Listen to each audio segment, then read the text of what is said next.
Welcome to Therapist Confidential, a psychotherapy.net podcast. And now, here's your host, Travis Heath.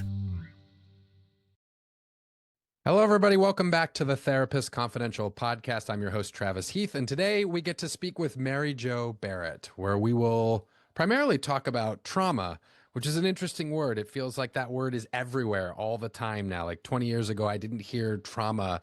Like everyone is experiencing trauma all the time. And I'm not mocking that. I'm just simply pointing out something that's a shift in the culture where everyone's talking about trauma. But today we'll get to talk about complex trauma, and Mary Jo is an expert in this area. Mary Jo Barrett, welcome to the podcast. May I ask you to introduce yourself to the people? Yeah. Hi, Travis. We already are in 100% agreement, and we could probably talk an entire hour just on the trauma and how it's being used and what it means to be a trauma expert. So we'll get there. But let me tell you why I'm a trauma expert.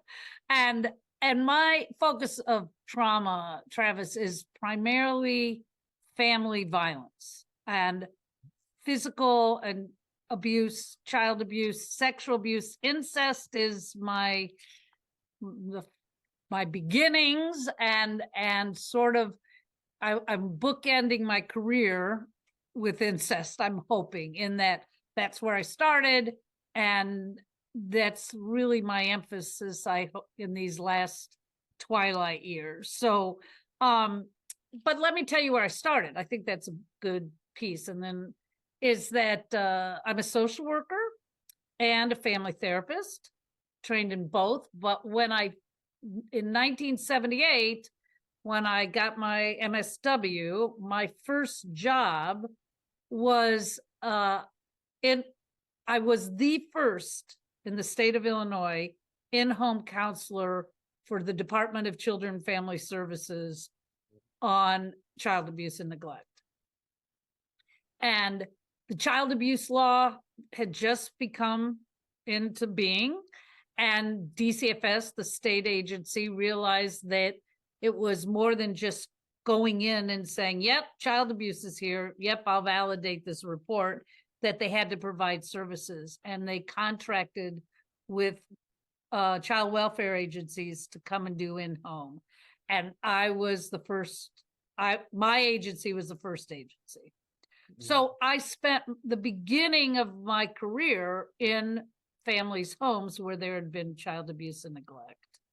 And while I was in the homes, in so many of these cases, I discovered that there was sexual abuse as part of it. They would be reported for abuse and neglect, but then there were aspects of sexual abuse. And well, first of all, when I was in graduate school, nobody talked about child abuse and neglect at all. They didn't talk about family violence. And I mean, it wasn't even in the law in most of the states. I don't know if you knew this, Travis, but if you thought a kid was being abused, that the beginning was you called the Humane Society. Interesting. The Humane Society existed before any child abuse laws. So I then just spent so many of my beginning years really trying to figure out how to treat these families where there was incest and intrafamilial sexual abuse. And I just kept going back to get trained. And, I don't know how much you know about family therapy, but Carl Whitaker was one of my trainers and consultants. And he very clearly said to me, I don't know anything. I know schizophrenia. You're the next generation, which I really at the time was appreciative of. You have to figure this out. And Mnuchin said, basically move a few chairs around, restructure things. And that certainly wasn't enough when people were sleeping in beds together. And so I just really kept trying to figure it out and would meet other professionals that were running into the same thing. And so then I started writing about what I was seeing. It's just all qualitative. And that's all I've ever done, is that I'd interview clients, I'd interview therapists, and I would put together And so I then in the 80s, in the late 80s, put together this concept of how to treat family violence. And what happened is when I was going into the homes, I saw all the chaos and all the denial and people saying, well, no, they'd minimize what they were doing, or they would be denying what they were doing. And there was chaos and the hierarchy, because I was a family therapist, the hierarchy was all off balance and askewed. And there were very clear themes that happened in families where there was violence. But all the models, everything I was learning, it was almost as if my treatment was as chaotic. And we'd go to court, and then there'd be chaos in court, and attorneys would fight each other, and workers would. And so there was just like the treatment of these chaotic families was as chaotic as the families. And so in my head, what I realized is that I personally, and it's like, every person that develops a model, the reality is they're developing it based on their own mishigas. I mean, their needs, what they had from their family, that's why they're developing. They're trying to make sense of their own lives, and they're trying to make sense of what they did. And so what I realized is that families where there's abuse and neglect, they need predictability. It's the opposite of what happens in the family. And it was the opposite of what was happening in treatment by so many people. They needed structure. They needed predictability. They needed an awareness of why things were happening. And they needed motivation. And they needed people to validate who they were as human beings. Because there was so much shame.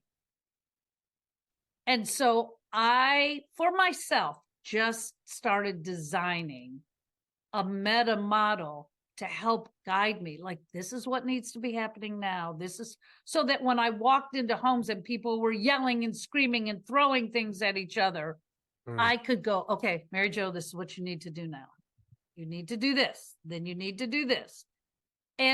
But with not in the way of saying, do this intervention, but more create this context.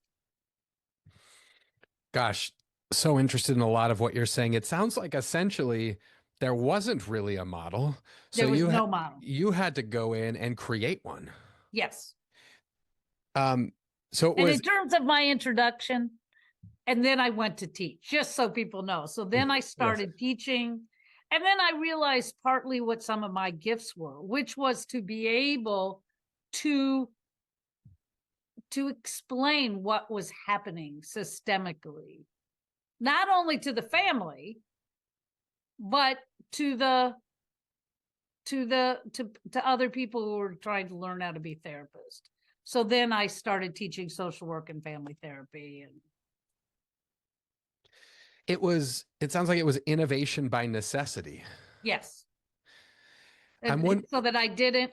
So another podcast we can do at another time is that about 10 years into the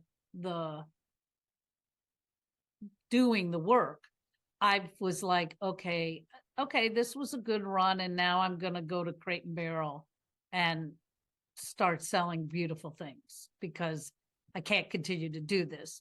And as I got clearer about how to take care of the families, I also got clearer about what it means to be a clinician working in complex trauma.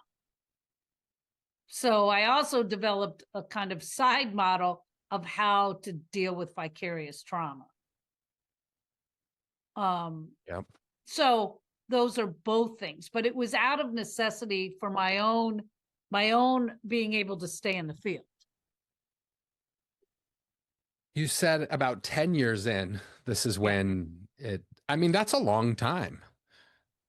To before I wanted to quit? Yeah, because I think sometimes, working with a lot of students, if they're working in areas where there's a lot of complex trauma, they may do their internship there or whatever, and they're sort of out. And so Oh, yeah. you were doing this for 10 years. Yeah. Yeah. I mean, the people list, there's people who are gifted. I mean, in terms of being able to tolerate it.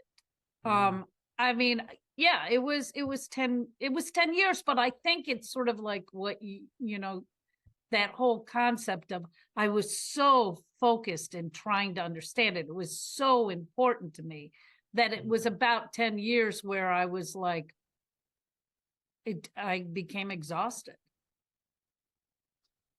I'd like to learn more about both of these models. So first, the model for actually working with trauma. And I mean, again, maybe hold on, before we do that, I just want to talk about the word trauma. I alluded to this a little bit at the beginning. So I don't want to jump in and assume we all know what we're talking about here, because these days, trauma, that word gets thrown around everywhere. And I have this theory, and you can tell me because of the work you've done, you can really tell me, but I feel like I'm not exactly sure when it was. I've been doing this work for about 20 years or so, maybe 10-ish years ago. I started noticing people using that word more when they'd come to see me. And it took me a little while, like a couple of years probably, to realize like, oh, I think that they're saying this was traumatic for me, because what they're saying is no one is recognizing this as affecting me. And when I call it trauma, then people listen. Right. And it very well could feel traumatic for them. I would never say it wasn't traumatic, but it was just the uptick in the use of this word. And it was like, oh, okay, I think I see what's happening here. They're saying people aren't seeing this. Pay attention, damn it. Like this something happened to me, and it really impacted me. And then the way they were using the word trauma was maybe a little different than, in the DSM or the way psychology and psychiatry might have been using the word. So that's my own little observation, my own practice. But I'm wondering if you can help us with all your years of experience here and working with complex trauma. How do you understand that word trauma? Well, I think I would agree with you. It was a way for people that a word that made sense to them to define what was going on in their lives and how they felt. Okay. Mm-hmm. And I think, and then it kind of hits to how we're using the word trigger all the time. Yes. I mean, and I think we have learned through all the neuroscience that what people are trying to describe is that when this event happened, my nervous system became dysregulated. I mean, so there's an event and an event that happened, and then whatever happened in my relationships, in my own body, in my own brain, then that was what they were describing, was a dysregulation. Okay. And my big piece about the overuse of the word trauma is that then the underuse of what's really happening. Because what happened is that so many of the clients that we see, it truly, the event that interrupted their normal, what would have been a normal development. So that's how I define trauma. It's an interruption of childhood development, an interruption of the relationship development, that something happens that interrupts family development, individual development, neurological development, emotional, physical, spiritual, the development that interrupts and then leaves people feeling basically powerless, out of control, disconnected from their bodies and from other people, and devalued. So powerless, out of control, disconnected, and devalued. And when you experience those four things, or any of them, in a repetitive fashion, it triggers your urges of fight, flight, freeze, fawn, if you've heard about, right? And I've added one, which is fix. That when someone is dysregulated and feeling powerless, out of control, disconnected and devalued, then it creates literal urges, fight, flight, freeze, fawn, or fix. And that to me is what a traumatic experience is. And in relationships, most of the people that we see, the trauma, the interruption occurred in a relationship. And that's why I believe family and couple and relationship therapy is the best intervention, the best model to use, to be honest. So my piece is that when people talk about trauma, most of the time they're talking about doing individual therapy. Yes. And I'm saying, but the trauma happened in the context of a relationship, and the healing should happen in the context of a relationship.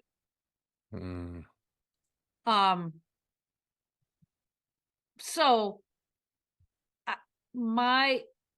what I also think is that when you said people are saying, wait, pay attention to me, and using that word trauma, what I want therapists to really also focus on is pay attention to me. I've been violated. Yes. And to pay attention to the violation. Yep. And the sense I got is that they were saying, and that violation has been ignored, or it's important. Pay attention, right? Yeah. When you read my book, my last book, one of the things I talk about is that the reaction to the traumas is as bad as the initial traumas. People come in and talk about people aren't listening, people aren't believing, people aren't, and you can even look at it in the Me Too movement, or you can look at it, somebody gets sexually abused and then nobody believes them. Nobody listens. They go to it's happening right now. All the survivors of the Epsteins, wait a minute, no one's listening to me. No one, it's become this political thing. And the focus is the reaction to the abuse that is as violating, or the lack of reaction. You were saying a little bit about how you made sense of this, and it may go into your model, but earlier you were talking about kind of two models you've come up with. One was innovation by necessity, how to work with, family trauma and violence. And then you were talking about this sort of model of therapists navigating vicarious trauma. I want to learn more about both. Can we talk first about the one that the innovation by necessity, where there was no, like, this is a pretty remarkable story to me. Like, you're going into this environment and there is no therapeutic manual. There's no manualized treatment that you're walking in with under your arm. You had to sort of figure out what was happening and then make up something. I mean, when I say make up, I mean, obviously you were responding to what was happening. You were listening, you were paying attention, you were noticing patterns, but you had to create some sort of foundation from which to work from. Well, because back in the day, and I don't think this is necessarily true now, but back then, we're talking 48 years ago, something like that. But I had no idea how to respond. I mean, in my very, very, very first client I ever saw, I mean, there were things I did that made no sense. I dissociated in one of my sessions with them. And, and partly how I developed the model, which was also a bit certainly not within the norm back then, is that the way I developed it is I would literally ask my clients questions like, so how'd you feel about that last session? And what did I do that was helpful? And what wasn't helpful? And what do you want to do differently? And, you know, what do you need from me? And they were experts and they would tell me. And then by the time, what happened, that the merging of having these two models is that I started very in an organized fashion asking people. And by then I also had graduate students and other people. In 1984, I got connected to Terry Trepper, who was at the Indiana University at Purdue. And we started using his students to ask questions of clients, like what's helpful, what isn't. And as the people told us what was helpful, and I'll go through that with you, as people told us what was helpful, I kind of was having this experience going, holy shit, I don't know that I can do that anymore. I used to do that before I knew what I was doing.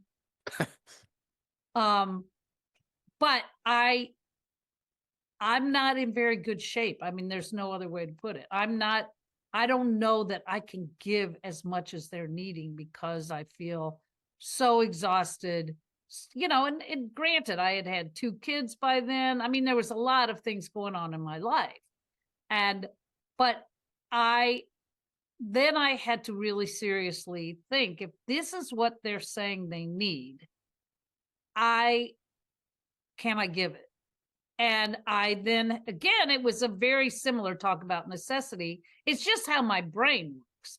And so then I thought, okay, and it's sounds kind of linear and simplistic, but that's also how my brain works. That I'm not a very complex person, I don't think. But I literally said, I have to give to myself what they're saying they need from me to heal. So that's what I did. I started living my life differently, literally. And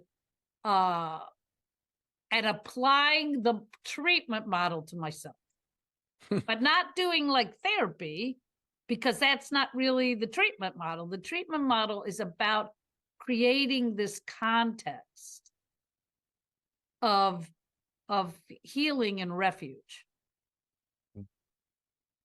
And then, so that's the thing, you said, Travis, you're a narrative therapist.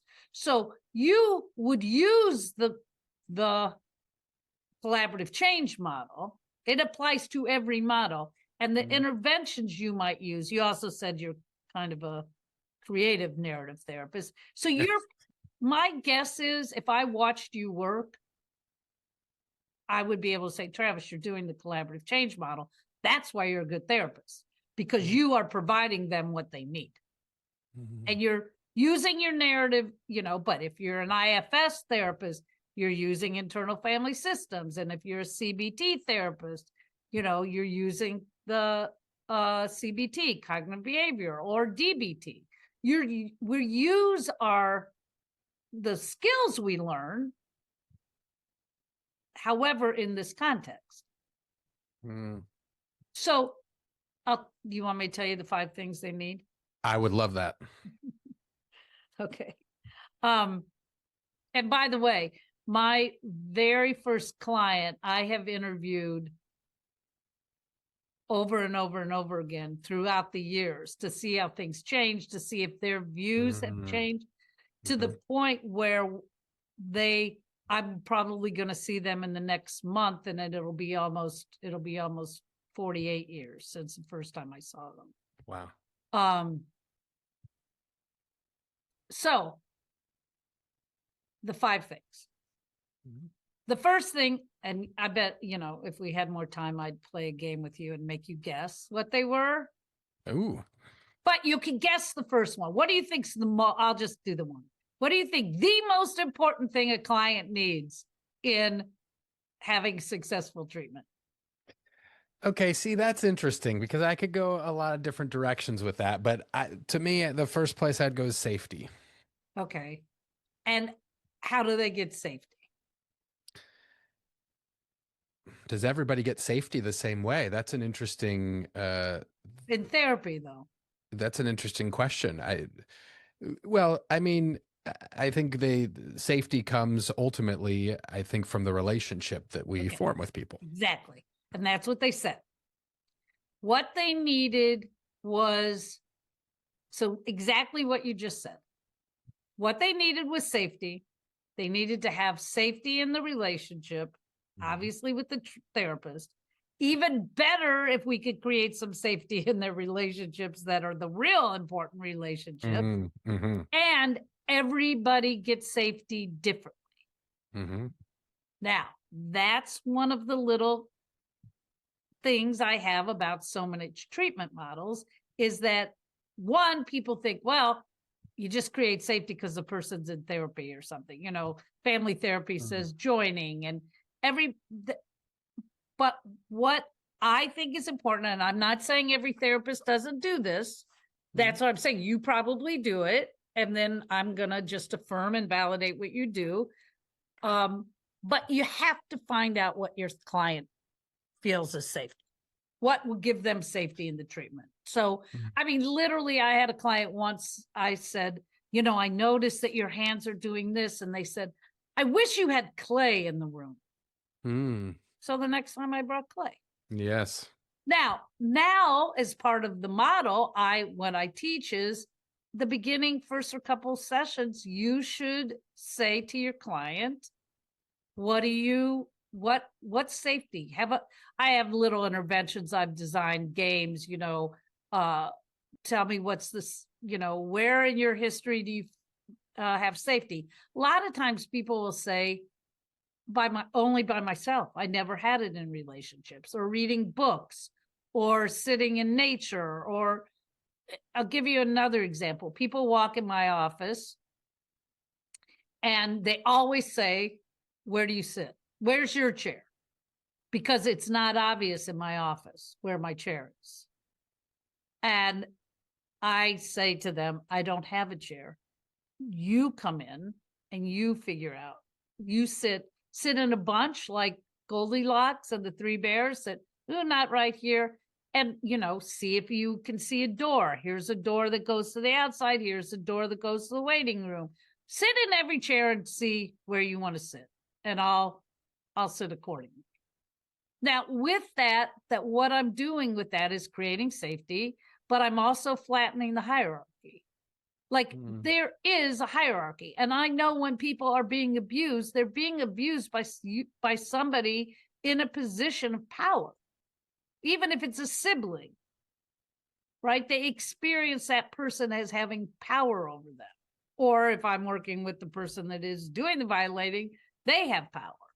And so, you know, and if it's a family dynamic, I'm working right now, I work a lot with sibling incest, where the sibling who is offending the other sibling, they often feel like they were powerless to the parents and in the family, and often powerless in their social systems, and come home and go to that system where they can have power over another sib. So I'm very aware of the power dynamics between therapist and client. Okay. So the first thing they said was that they had to feel like we were good human beings. They had to find things they wanted to attach to us about. My very first client, my very, very, very, very first client, when I interviewed him the first time, I said, I didn't interview him, students did, but then I came because they were my first clients. I came in the room and I said, did you have any idea that I didn't know what I was doing and that I was using you to figure it out? And they said, that was obvious. And I said, why was it obvious? And they said, because you told us.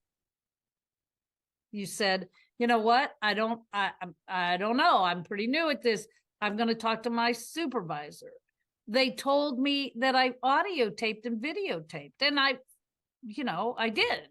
And they said, so we asked you where you were going. You were very transparent. Sometimes you'd come back after supervision and say, my supervisor saw this in the video, so I want to point it out to you.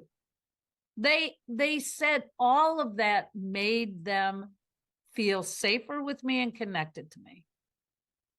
The other thing they said was that I was funny. And that, humor was, they at one point described that sometimes when I came to the house was the most fun they ever had. Now, And not something we'd assume, oh, Mary Jo, you're treating something very serious here. I mean, humor probably wouldn't be first on the list of things people would think about in the circumstances you were working in. Yeah. And it was, Mhm. I mean, one of the things that's so funny, and I wrote about this in my book, is that at the beginning, very often when I was just trying to get to know them, and the whole thing of self-disclosure, I really figured out how to use self-disclosure, and I can teach about how to do that. So, what do we learn, Travis? I mean, I'm sure you self-disclose because you're a good therapist, but what did you learn about self-disclosure? Oh, God. Well, first of all, it's interesting that we even have a term. We create self-disclosure. I mean, just the fact that we've created this professionalized term. But, oh, yes, you have to be very, very careful about self-disclosure at all times, right? And by the way, I think it is even just in non-therapeutic conversations out in the world, I think about what I disclose and what I don't disclose. I do understand why in therapy we might want to give that a little more thought. But boy, no, what I was taught was you probably want to avoid this most of the time. Right. And most therapists use it as a way to make connection. Mm-hmm. I mean, they do. So why not learn how to use it? Mm-hmm. And one of the things that I learned through, again, doing these interviews is that they never felt what I self-disclosed made them, basically, they didn't use these words, that made them anxious. They never felt like they had to take care of me, which of course would be part of their role if they had been victimized. Yes. And they never felt that I was so discombobulated or activated or whatever that I couldn't take care of them. So that my strategies of using self-disclosure were very much about, I had to know my own level of arousal about the topic. And if there's arousal, if I'm activated, that's what you don't self-disclose. So if I was a parent of teenagers and I'm working with the teenager or the parents, I would never disclose, I know what you're feeling, like that type of empathy, because in fact, that would dysregulate my clients. So I disclose things that are absolutely as neutral to me as possible. So off the subject. So the first thing is that relationship and that making that connection, that we're transparent in a way that we're human, that we flatten the hierarchy and we really understand what provides attachment and safety for them. The second thing they talked about was they felt empowered. That if, and again, so what does that look like therapeutically? To feel empowered is to really listen to them about asking them questions. How does this feel? What are you thinking? What are you needing? Am I talking too much? I mean, getting feedback from them about the process and asking questions about what's helpful and what's needed. The third piece is that they felt valued in successful therapy, that it was focused on who they were, their strengths, what they needed, And get it again, it's all, see, that's why it's called the collaborative change model, because everything is about collaboration. So what are your strengths? What's helpful to you? How do you like to, what will get, for example, I talk to people about, have they been in therapy in the past? That's a huge piece. And if so, what did they like and what helped and what didn't they like? And what did it help? And I'll have people saying things like, my therapist talked too much. And I'll say, okay, I talk a lot. So you'll have to give me that feedback. Or my therapist wasn't directive. And I'm like, well, I'm really directive. So that'll be good. Or whatever it is, that their opinion and what they wanted, that they were the experts and that I valued them. And let me say one thing about that, Travis. As I became more experienced and more of an expert, I often forgot that. And even as good as therapist I am, and how I would often think, okay, I can move this faster, or I can do this, and that's usually when I would have my mistakes and my failures. I mean, people, even now, people fire me. And it's usually when I haven't showed them enough value and have shown myself too much. Interesting. So that's the third. Yep. The fourth, they said, is they really needed predictability, structure, and skills. They wanted to know what to do in certain situations. They wanted to learn skills. I don't know if you see very many couples or families, but if you see couples, what do they almost always come in with? Communication. They want psychoeducation. When it's violence, they want to know, why did that person do this to me? Why was I a victim? Why am I offending? What's going on in my body? What can I do? What they want to know, they want information. Information is soothing, and they wanted skills, and they wanted predictability.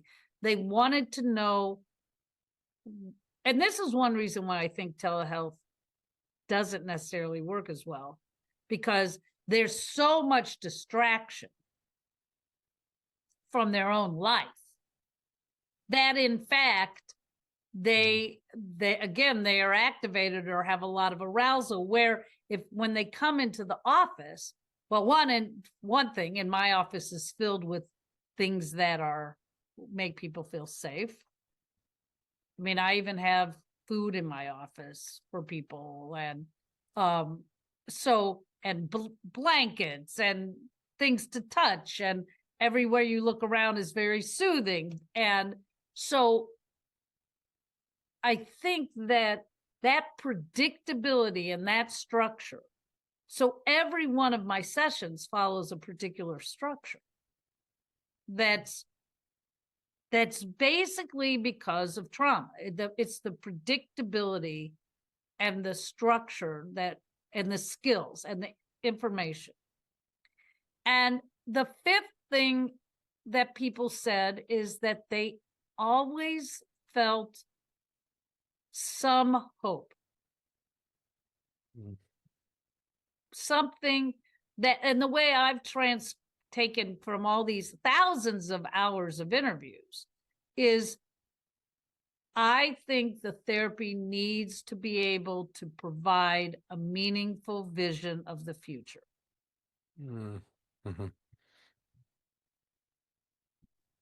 Yeah, period. that I think almost every session should provide a meaningful vision of the future. Something that strikes me about this, I mean, the model itself is interesting. What's even more interesting to me is how the model came to be, which is that it came to be from the people that you were serving.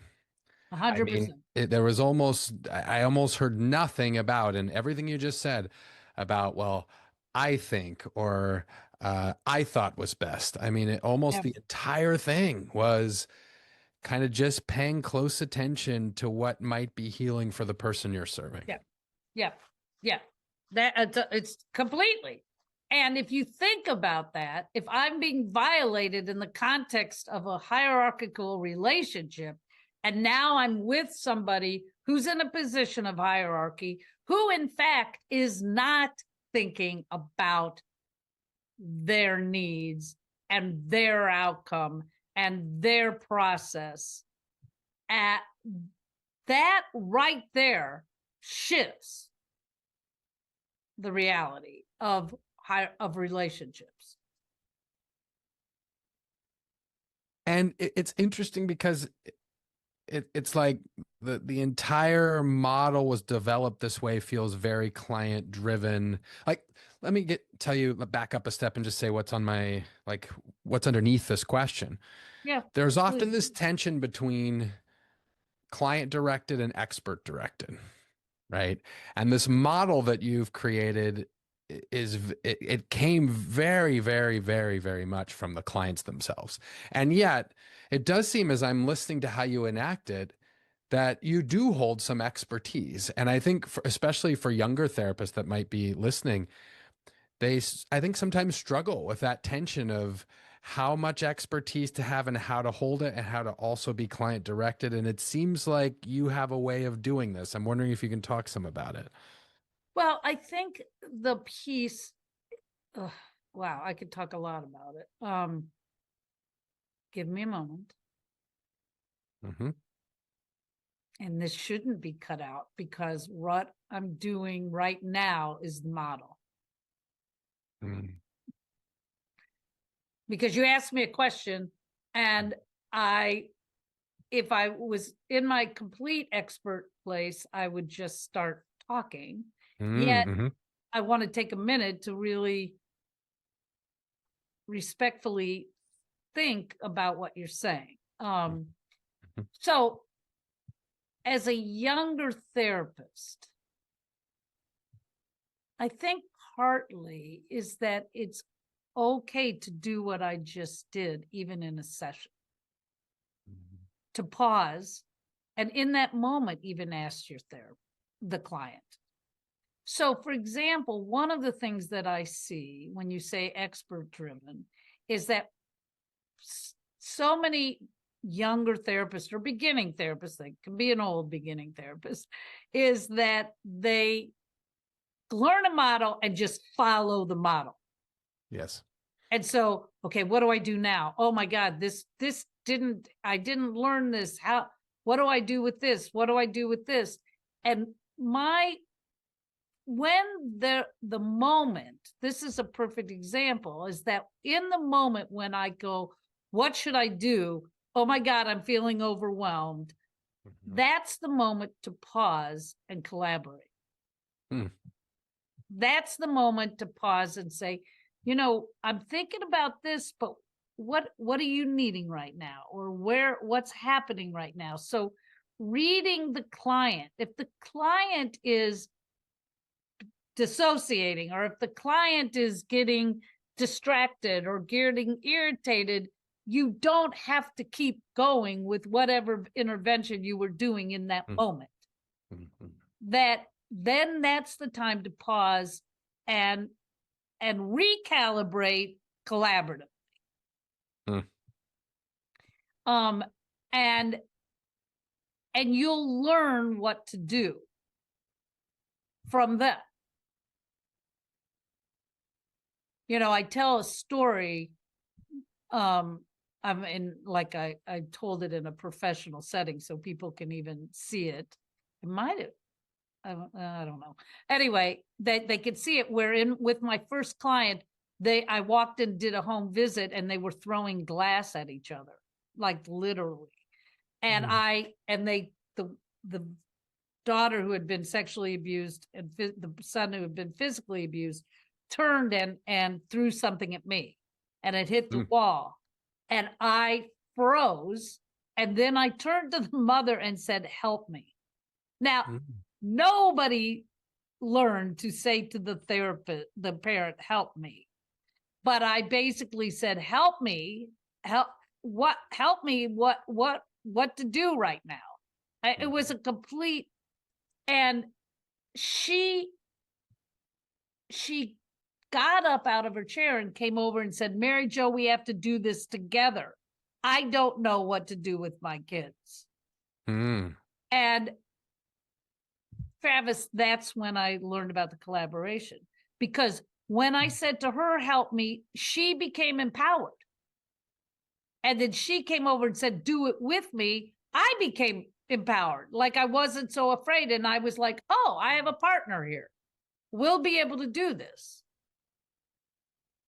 And when I was doing the follow-up with her, like 20 years later, or 10 or 15, I said to the mom, do you remember that session when Laura, that's not her name, threw the glass? And she said, of course. And I said, do you know, that session is when I just created the model. I just didn't know I created it. And I said, so that session was huge for me. What do you remember about that session? And she said, it's the first time anybody ever had faith in me. Ooh, gosh. Wow. I didn't make that up. That's a true story. So there it was.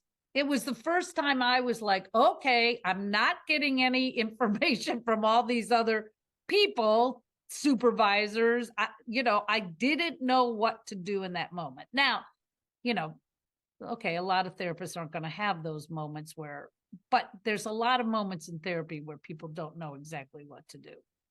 Oh. Yes, there are. And no matter how long we do this work, there are moments where, and in fact, I think if we're relatively decent therapists, we notice those moments more and we pay attention to them when we don't know what to do. There's something that's really interesting to me too about the process of this, where I think oftentimes, traditionally the way the research is done is maybe you get research as the therapy is going on, and then at the end of therapy, and maybe you're lucky if you follow up for 6 months or 8 months or 12 months or whatever.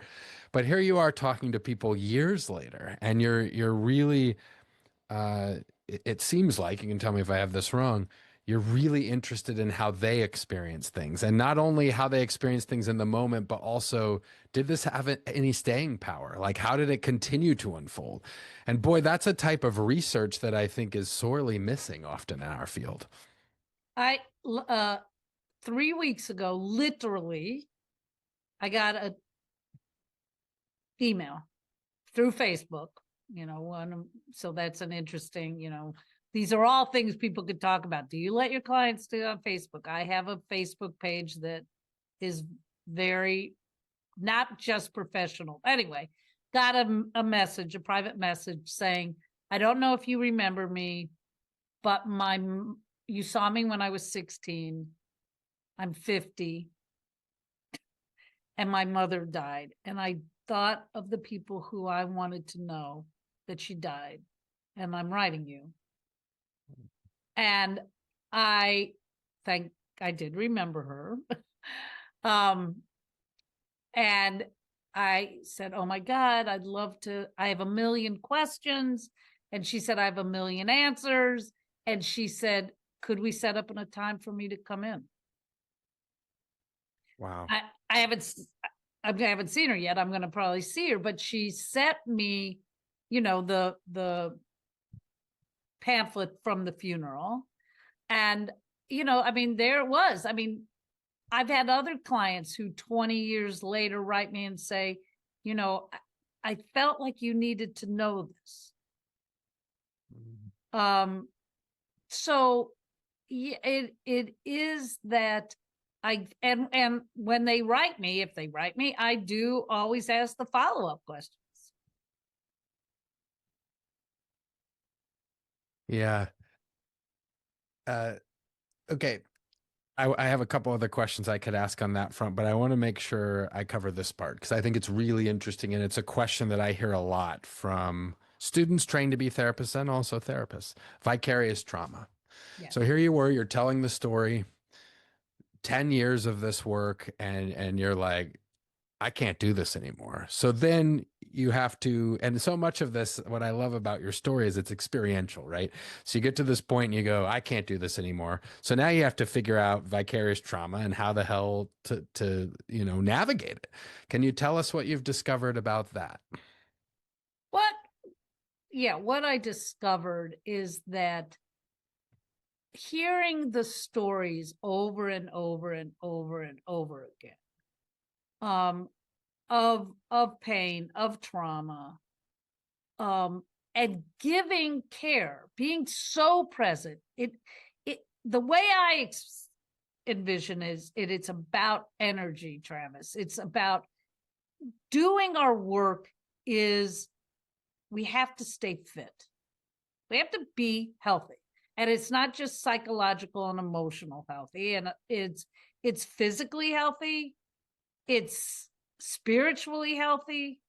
It's intellectually healthy. We aren't a spring of care and knowledge. We're a well. And so we have to keep filling up the well, because people come to us and take from the well, which is what they're supposed to do. Whether it's your students, whether it's our clients, and it's our children if we have children, it's our partners if we have partners, it's our aging parents, it's our sick siblings. I don't know about you, but when did you know you were going to be a therapist? I knew in the womb. My mother had me so I could heal her, right? And so you don't come into this field without some kind of gift, some kind of desire, some kind of purpose and meaning. And if you don't have that, then you're probably a really lousy therapist. I can't even imagine why you'd come into the field. Like, what would make somebody do this if it didn't provide them with intellectual challenges, emotional, spiritual meaning? But if we're constantly giving that out, and when I was doing the research and they were saying we needed people who were present, who valued us, who could hold us, to not hold us in judgment and not in shame, and to be present and to have knowledge and to teach us skills, that was a lot that they needed in order to heal. And I had to then take a serious look. How do I give that to myself? And so when I said earlier that what I think vicarious trauma is the energy we use to navigate the narratives of our clients and to navigate their pain and to be able to hold it takes an inordinate amount of energy. And then we come home and we have to use the same energy to be a parent, to be a partner, to be an adult child. And so where's that energy getting produced? We're human beings are just machines. We are. We're just a human machine. So where are we producing the energy to compensate for the energy we've been giving out? And so that's when I started really looking at my life around energy domains. So how am I eating? Is that giving me energy for, where's prayer or meditation in my life? How am I taking time? I mean, and now in this terrible state we're in terms of politically, and we always hear, you got to take care of yourself. You got to take care of yourself. I agree. And I believe, just like I do with the collaborative change model, is we need structure to that. If you looked at my life, you'd think it was unbelievably structured, because everything for me is about how am I getting energy? How am I bringing energy into my life? And then, because how much energy did I just use with this client? How much energy am I using in this podcast today? I mean, so I'm constantly looking at the balance of energy in my life so that I try as hard as possible to have it for all the different relationships in my life. Mm. So I don't know if that answered your question. Yeah, it does. And this idea of balancing energy, I love the sort of visual that creates for me. And it reminds me of a colleague of mine where he was, they talk about work-life balance, as though it's just this thing that you achieve someday. You have perfect life balance. And he goes, no, I think it's about like work-life imbalance. He goes, I don't know that we're ever perfectly balanced, but we can be aware of how we're balancing it and what choices we're making. Like, well, Yeah. there's going to be more energy going here, more energy going there. And I think I hear you saying something similar. It's not that we ever achieve a perfect balance, but that we're aware of this energy and where it's going. And then, it gives us the ability, at least to some degree, to make choices about that. Yeah, I have clients that use more energy. I have clients that give me energy. Everything. It's like what Einstein said, it's not philosophy or psychology, it's physics. And everything's about energy, the output and the input. I know we're getting close to the end of our time, and this has flown by, not surprisingly. I do want to ask you before we end this conversation, and you were mentioning another podcast at some point, another podcast episode. That would be fun. But let me ask you a little bit about the video series that's wrapped up now. It's going to be coming out soon with psychotherapy.net. I'm wondering if you can talk some about what you were hoping to accomplish with that, how you felt it came along. I mean, these are, having done one myself a couple of years, these are huge projects. They take a lot of time, a lot of effort. I learned a lot about my own work going through it. I wonder if you can talk some about that project and how you experience and what you're hoping for it. Well, I experienced it. I loved doing it. I really loved doing it because it was how I learned therapy. I mean, as a family therapist, people watched our therapy a lot. Yeah. And when I started teaching, I would do live presentations, and videotaping was a huge part of what I did. And so I loved being able to have the sessions and be able to talk with Larry about the sessions, and then doing the talking about what I was thinking and feeling. I really enjoyed doing it. And partly what I really, because it was incest, I mean, that's a whole other side topic that we really didn't talk about, is that if you looked at the world therapeutically, like if you looked at every training conference you go to, every articles that you read, you would think that we don't have incest anymore. And it's still at the exact same rates that it's always been. We haven't made a dent.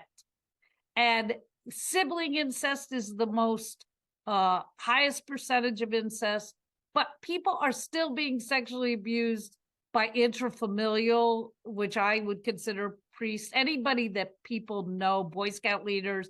When you know somebody intimately and they're involved in your family, even if they're not a family member. So one of the things that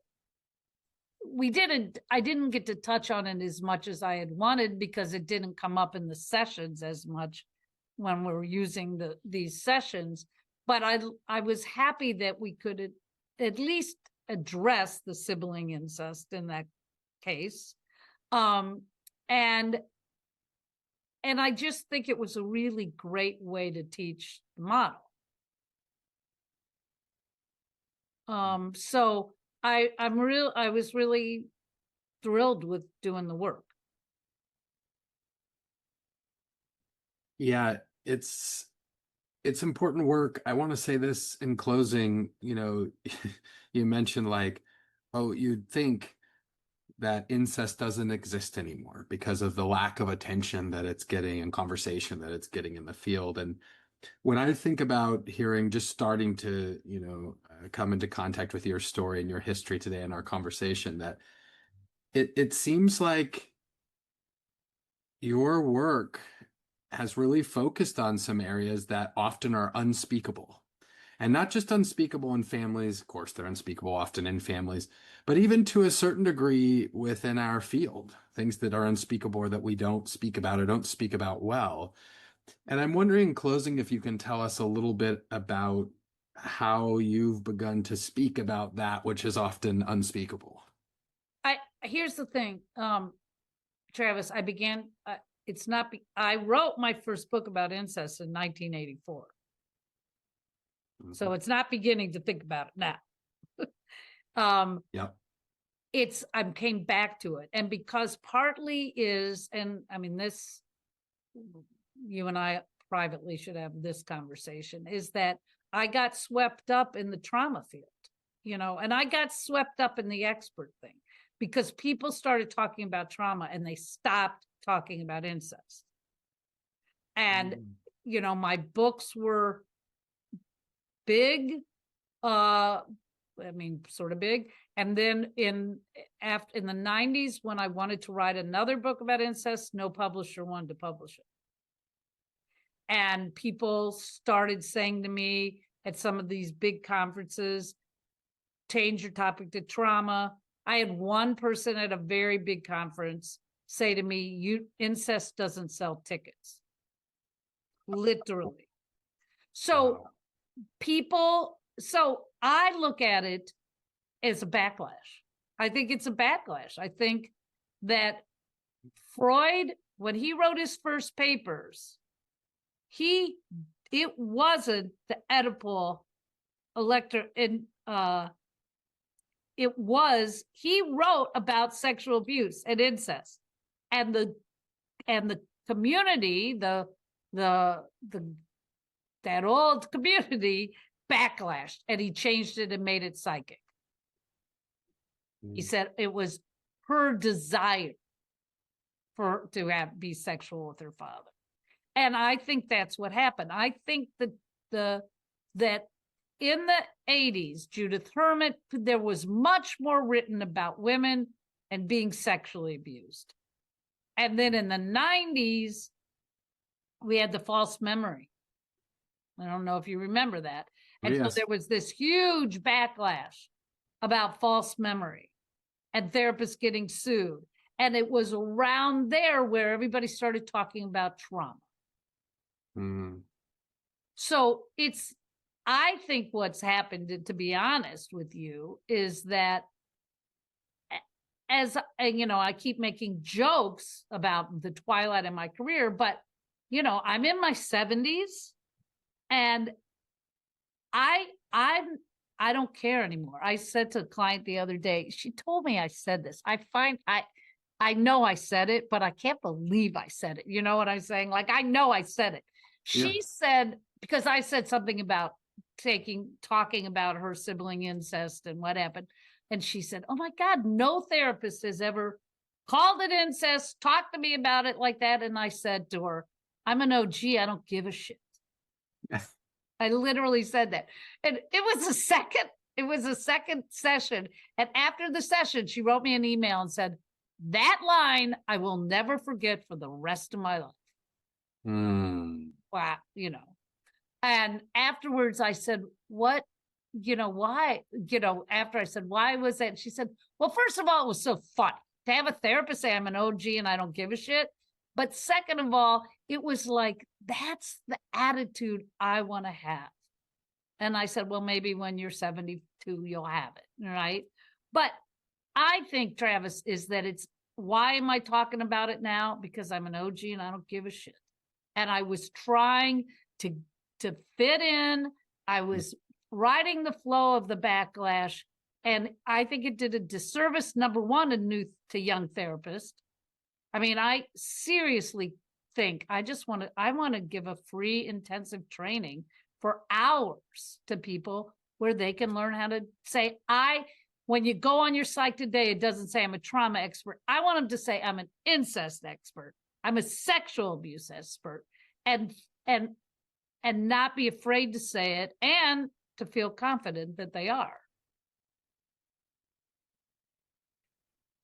Uh, Mary Jo Barrett, what a wonderful conversation with the OG, honest, informative, and I think addresses a lot of questions that I've heard therapists asking about for many years at conferences, workshops, etc., all packed into this 1 hour or so podcast episode. So thank you so much. We Thank you. appreciate your time, your knowledge, your wisdom, and I do look forward to speaking with you again. All right. Thank you. It was great to talk.